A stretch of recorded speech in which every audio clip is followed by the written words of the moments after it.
Hello friends, welcome back to my channel. In this video I am going to explain some problems related to strings. Okay, మీకు technical ఇంటర్వ్యూస్లో చాలా బాగా use అవుతాయండి ఇవి. So already strings మీద నేను video చేసున్నాను, ఒకసారి ఆ వీడియో చెక్ చేసుకోండి. సో బట్ ఆ వీడియోలో ఏంటి అంటే నేను ఫంక్షన్స్ ఇట్లా ఉన్నాయి, len function, count function, slicing ఇట్లా చెప్పుకుంటూ వచ్చేసాను. But in this video students technical ఇంటర్వ్యూస్లో వాటిని ఎలా అప్లై చేయాలి అనేది తెలియక ఆన్సర్ చేయలేకపోతున్నారు. But they know the functions, but how to apply them accordingly అనేది తెలియట్లేదు. కాబట్టి స్పెసిఫిక్గా స్టూడెంట్స్ టెక్నికల్ ఇంటర్వ్యూస్ కోసం మాత్రమే నేను ఈ వీడియో చేయటం జరుగుతుందండి. Okay, let's start. So for example, if you want to count the number of characters, so if you want to count the number of characters అంటే దాన్ని కొన్నిసార్లు మిమ్మల్ని how can you find the length of a given string అంటారు. Okay, so అట్లానే కొన్నిసార్లు count the number of characters అంటారు. Okay, little bit difference. So for example, I'm taking a string variable as text and I am giving the text as hello, how are you? Okay, now you want to find the number of characters in the given string. Okay, for that reason you are using the function len. Len function is used to find the number of characters in a given string. Okay, so ఇప్పుడు దీనికి మనం pass చేయాల్సింది ఏంటి? Text. But లెన్ of text అన్నప్పుడు you are finding the number of characters, but you don't know how many. Okay, simply run this. You don't have nothing but the number of characters like 0, 1 and starts from 0 onwards, but ending /0 ఉంటుంది. కాబట్టి మొత్తం total number of characters ఎన్ని అయితే ఉంటాయో అన్నీ మనకి ఇక్కడ print అవుతాయి. Okay, next, in the similar manner sometimes they may ask how many words in the given string. Okay, so ఇప్పుడు ఫర్ ఎగ్జాంపుల్ ఇక్కడ టెక్స్ట్లో ఏం చేసాం మనం? Hello, how are you. So ఎన్ని వర్డ్స్ ఉన్నాయనగా ఏం చెప్తాం? 1 2 3 4 ఎలా చెప్పగలిగారు? సో స్పేస్, ఒక స్పేస్ ఉంది అంటే ఆ స్పేస్కి ముందు వరకు we can consider it as a word కదా. సో అంటే ఇక్కడ డీలిమిటర్ ఏంటి? Space. Space is a delimiter. By using the delimiter we can split the string. Okay, so ఎప్పుడైనా సరే నెంబర్ ఆఫ్ వర్డ్స్ని కౌంట్ చేయమన్నారు అంటే ఆ నెంబర్ ఆఫ్ వర్డ్స్ని ప్రింట్ చేయమన్నారు. కౌంటింగ్కి తర్వాత వెళ్దామండి.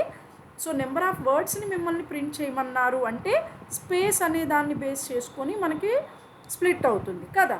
So then you can split function is used to find the number of words, number of words ఎన్నైతే ఉన్నాయో అవి డిస్ప్లే చేయడానికి యూజ్ చేస్తాం.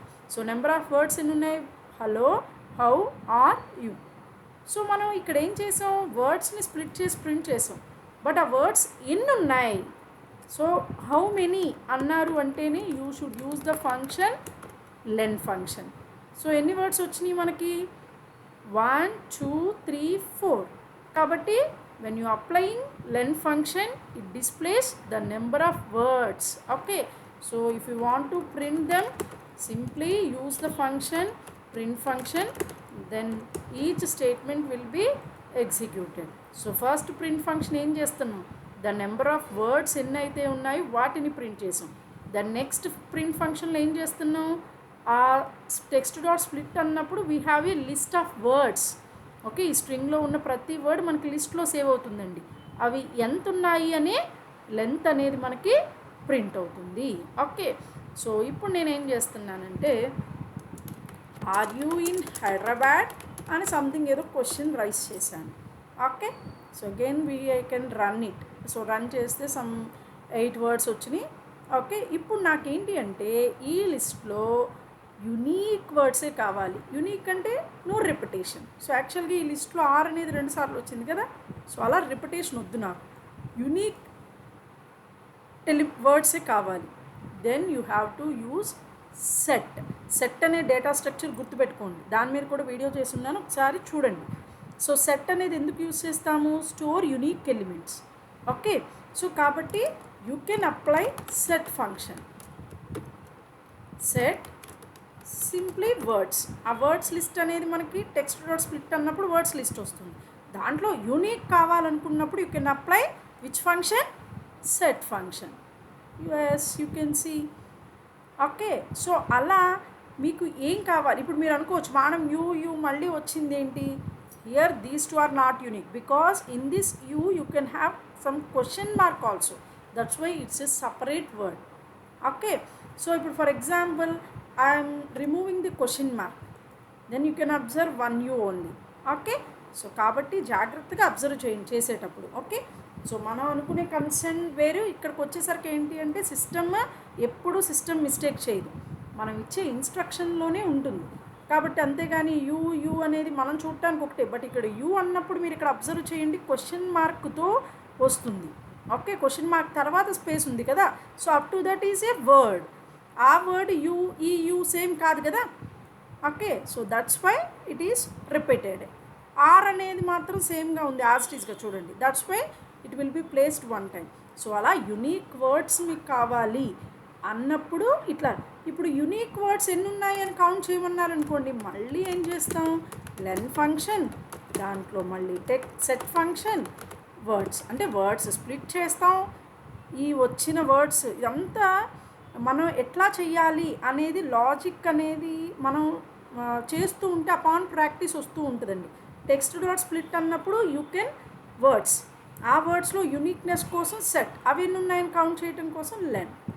So 7 like that you can apply it. Okay, next ఏం చేద్దామంటే అసలు ఒక పర్టిక్యులర్ వర్డ్ ఎన్నిసార్లు అక్కరైంది అని కౌంట్ చేయాలనుకుంటున్నారు అనుకుందాం ఫర్ అసంప్షన్. ఓకే, సో వేరే సెల్లో చేద్దాం.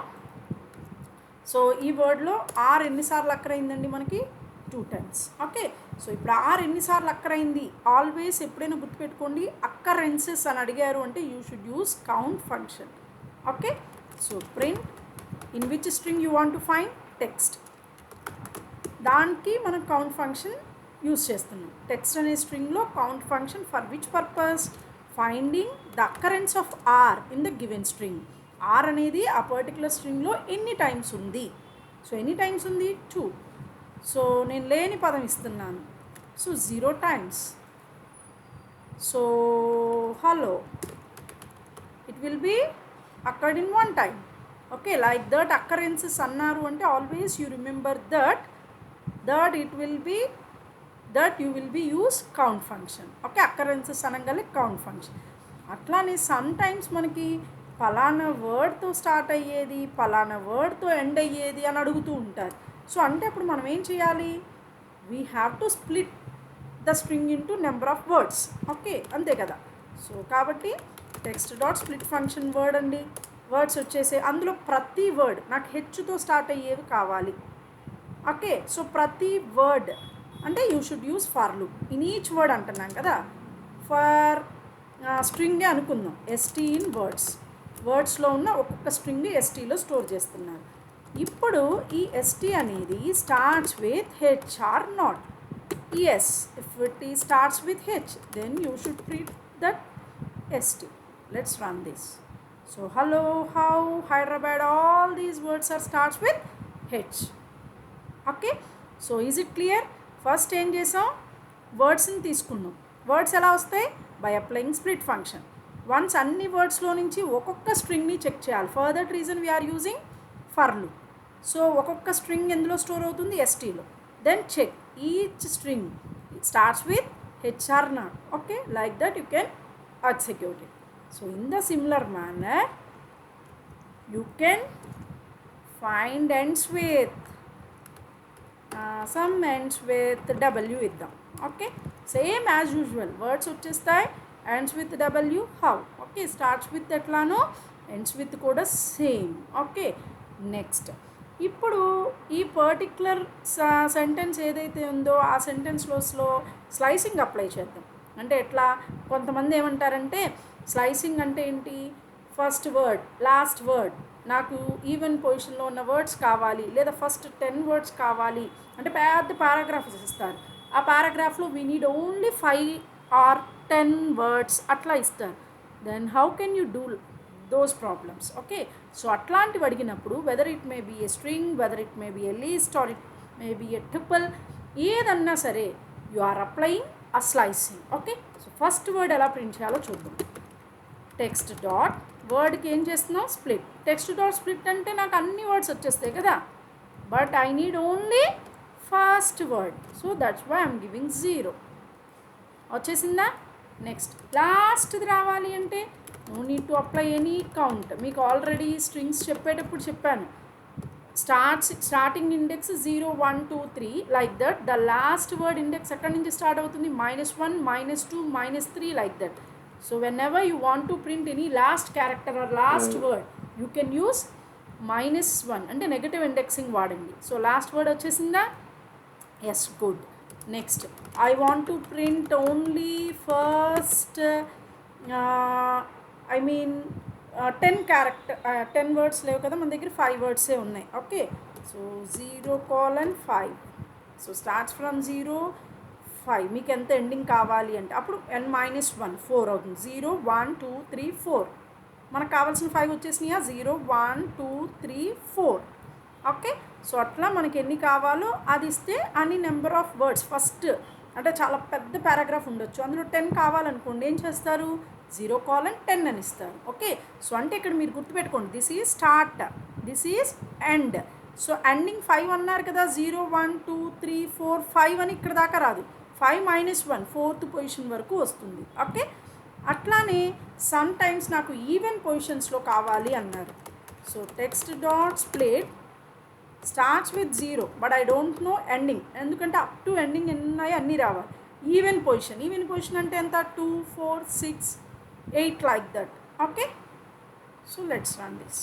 ఓకే, సో అట్లానే ఈవెన్ అన్నారనుకోండి, యూ మస్ట్ స్టార్ట్స్ ఫ్రమ్ 1 అంతే. ఈ 2 అలానే ఉంటుంది, 1కి 2 యాడ్ అయితే ఏమవుతుంది? 3. సో అది ఉంచుతానండి, మీకు you can easily observe the difference. But we are starts from 1, no ending value, but each time increment 2, ఎందుకంటే 1 + 2 ఎంత అవుతుంది? 3. 3 + 2 5. So 1 3 5 7. So those elements you can print. చూడండి, hello, how, are you in Hyderabad, చూసారా? సో ఇవి even position elements, these are odd position elements. నాకు 3rd 5th అన్నారనుకోండి, you can place it as 3 like that. Okay, so అలా ఏవి అడిగితే వాటిని place చేస్తే సరిపోతుంది. ఓకే, ఇప్పుడు కొన్నిసార్లు ఏం చేస్తారంటే నాకు కాదు వర్డ్స్ తీసుకొని ఆ వర్డ్స్లో ఉన్న ప్రతి స్టార్టింగ్ లెటర్ క్యాపిటల్ కేస్లో రావాలి అని అడిగారు అనుకుందాం. సో అప్పుడు సింప్లీ ఏం చేయాలి? సేమ్ ఇంతకుముందు చేసినట్టు ఫస్ట్ స్ప్లిట్ చేసేయండి. Words is equals to text dot split. Words వచ్చేసింది. ఇప్పుడు ఇందులో ప్రతి వర్డ్లో ఉన్న ప్రతి స్ట్రింగ్ రావాలంటున్నారు, మళ్ళీ ఏం చేయాలి? st in words. ఇప్పుడు సపరేట్గా నాకు ఒక సపరేట్ లిస్ట్లో స్టోర్ అవ్వాలి. So then you take one more variable, list variable. దీంట్లోకి ఏం చేయాలి? We should append. ఏం అపెండ్ చేయాలి? నాకు వచ్చిన స్ట్రింగ్ని టైటిల్ కేస్ అంటే starts with capital case. So print list. మీరు ఇక్కడ వర్డ్స్ ప్రింట్ చేద్దాం, మనం మార్చిన లిస్టు ప్రింట్ చేద్దాం. Then you can easily understand the difference. So అర్థమైంది కదా? ఫస్ట్ వర్డ్స్ వచ్చేసినాయి, తర్వాత లిస్ట్ తీసుకున్నాం. ఎందుకని ఈ లిస్ట్ తీసుకున్నాం? ప్రతి వర్డ్లో స్టార్టింగ్ కేస్ని క్యాపిటల్గా మార్చి ఆ డేటాని లిస్ట్లో సేవ్ చేస్తున్నాం కాబట్టి ప్రతి వర్డ్. సో అందుకోసం ఫర్ లూప్ వాడుతున్నాం. ఈ ఎస్టీలో టైటిల్ అనేది అప్లై చేస్తే స్టార్టింగ్ వర్డ్ ఎలా మారిపోతుంది? క్యాపిటల్గా మారుతుంది. దాన్ని లిస్ట్కి ఏం చేయాలి? అపెండ్ చేయాలి. So these are words. చూడండి, ప్రతి స్టార్టింగ్ లెటర్ క్యాపిటల్గా మారిందా మారలేదా? అట్లా మిమ్మల్ని ఏదైనా పారాగ్రాఫ్ ఇచ్చి ఆ పారాగ్రాఫ్లో ప్రతి వర్డ్ క్యాపిటల్గా మార్చండి అన్నారనుకోండి. So you can apply split function. Then ఒక్కొక్క వర్డ్ తీసుకోవటం, దాన్ని టైటిల్ కేస్గా మార్చుకోవటం, దాన్ని లిస్ట్కి అపెండ్ చేయటం. అలా ఈజీగా గుర్తుపెట్టుకోండి. Then you can do easily. Next, కొన్నిసార్లు ఏం చేస్తారంటే కొన్ని స్పెషల్ సింబల్స్ ఉండి వాటిని రీప్లేస్ చేయమంటారు. ఇప్పుడు క్వశ్చన్ మార్క్ ఉందండి, ఆ క్వశ్చన్ మార్క్ని I want to replace it with @ or $, like that. Okay, so అలా రీప్లేస్ చేయమన్నప్పుడు simply you can take one string to replace each character. For that reason I'm taking each character in the given text. ఇప్పుడు నా స్ట్రింగ్కి ఏం add చేస్తున్నాను? CHని replace చేయాలనుకుంటున్నాను. ఎప్పుడు? When I observe question mark comma దేనితోటి? With $. Okay, So then you can print text and you can print modified string. See, question mark symbol will replaced with dollar. అర్థమైంది కదండి ఏం చేశాను. మీకు ఈ ఫర్ లూప్ ఎందుకు వాడుతున్నాను అర్థమవుతుంది కదా. ఇక్కడ ఏం చేస్తున్నాను, టెక్స్ట్లో ఉన్న ప్రతి క్యారెక్టర్ తీసుకుంటున్నాను. That is question mark or not check చేసుకుంటున్నాను. If it is question mark then only it will replace with dollar, otherwise the character will store it as it is. Okay, so like that you can replace it. Not only question mark, sometimes you can take some @ symbol that can be replaced with $, like that you can do it. Some slash in undachu, any word you can replace it with that particular symbol. Okay, next sometimes మనకి digits ఉంటే స్ట్రింగ్లో నుంచి remove చేసేయమనొచ్చు. నాకు digits ఉండకూడదండి, particular స్ట్రింగ్లో తెలియకుండానే digits save అయిపోయినాయి, వాటిని తీసేయండి అనొచ్చు. So for example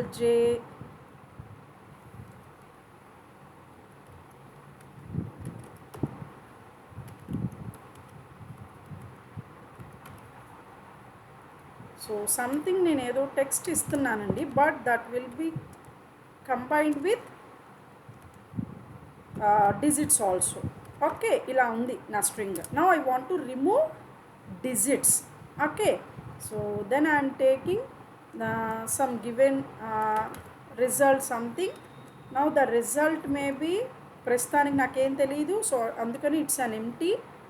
Now I want to join some ith character. What is this ith character? Okay, so what is this ith character? Now I want to check it for I in given string. ఇప్పుడు దీంట్లో ఏం check చేస్తున్నాను, if I is not a digit, అయితే I want to join it into a result, then print the result. This we can call it as a regular expressions ma. Okay, so see, after removing digits, so అదే మనకు digits print చేయమన్నారు అనుకోండి, not తీసేయండి చాలు, దానికోసం మళ్ళీ ఏమి ఎక్కువ ఆలోచించక్కర్లా. ఓకే, అంటే ఏం చేస్తున్నాను ఇక్కడ అబ్జర్వ్ చేశారు కదా. First for I in ST అంటే ఒక్కొక్క క్యారెక్టర్ ఐలోకి వస్తుంది. This I is not a digit అయితే ఐ వాంట్ టు జాయిన్, జే అనేది నాట్ ఏ డిజిట్ కదా, సో అది రిజల్ట్లోకి యాడ్ అవుతుంది. నెక్స్ట్ 0 డిజిట్ అయితే యాడ్ అవ్వదు, జాయిన్ అవ్వదు, డిజిట్ కాకపోతే జాయిన్ అవుతుంది. Like that you can identify and do it. Okay, so అందరికీ ఈ పర్టికులర్ స్ట్రింగ్స్ ఈజీగానే అర్థమైనాయి అనుకుంటున్నాను. సో మీరు టెక్నికల్ ఇంటర్వ్యూస్కి వెళ్ళినప్పుడు ఫంక్షన్స్ తెలుస్తున్నాయి కానీ but you can't right the code. So కాబట్టి కోడ్ ఫంక్షన్స్ నేర్చుకోవడం ఎంత ఇంపార్టెంటో వాటిని కోడ్లో అప్లై చేయటం కూడా అంతే ఇంపార్టెంట్. కాబట్టి ఒకసారి ఈ ఫంక్షన్స్ని మీరు కూడా ప్రాక్టీస్ చేయండి. ప్రాక్టీస్ మేక్స్ మ్యాన్స్ పర్ఫెక్ట్ అన్నట్టు మీరు మోర్ ప్రాక్టీస్ చేయగలిగితేనే ప్రోగ్రామింగ్ లాంగ్వేజెస్లో you can achieve. Thank you for watching my videos.